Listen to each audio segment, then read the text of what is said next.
I simply love this next story because it aptly demonstrates how the media purposely twists the narrative when a police officer is caught committing a crime and when a regular person is caught committing a crime.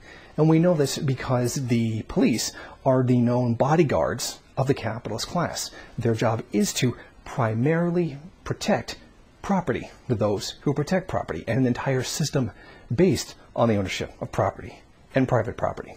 Here is a prime example of one of those instances where, in order to protect the police, the media twist that narrative.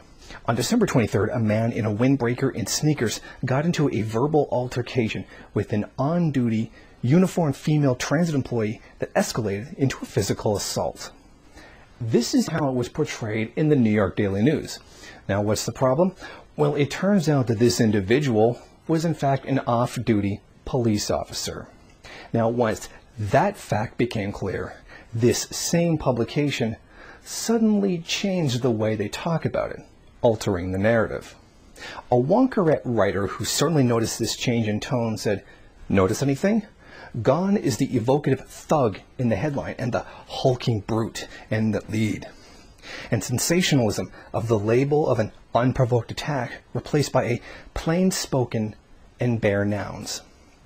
Gone, too, is the directness of the active voice replaced by the circumspect passive voice, accompanied by the necessarily lawyerly allegedly.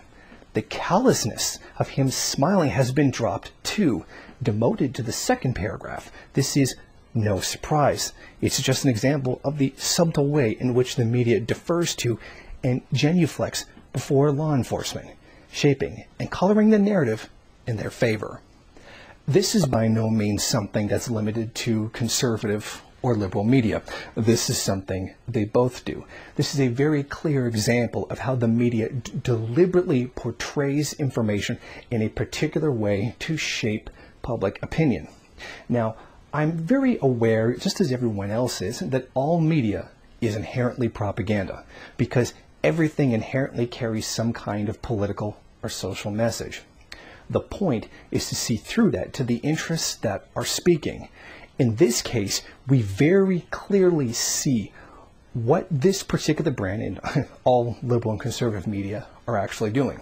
In the end, they are all defending the police and the crimes they commit against the population.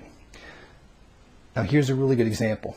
The police do something horribly dishonorable like this, even kill somebody. Every conservative media goes out there and says, this cop was right to do what he did. He must have had a reason to do it, and he must have been under threat because the police could never be bullies or criminals ever. Now, on the other side of that, the liberal media chimes in. And what do they say?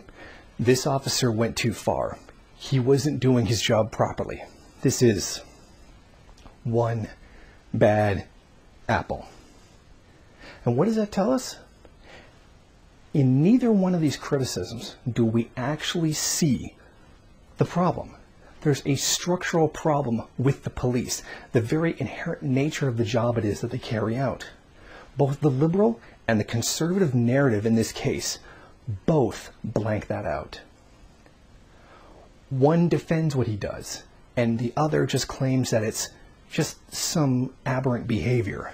It's just one bad apple. The police just need to do it better. The police need to be better trained to deal with certain people. They need to be more racially sensitive, rather than acknowledge the actual fact that the police are a systemic suppressive force against the population. And hence, that is why they behave as a systemic suppressive force against the population. If you like this video and you'd like to see more of them, then head over to my Patreon page and show your support. Or you can go to the MRN bookstore and check out some of the latest books available. Don't forget to rate, comment, subscribe, and share on various social media.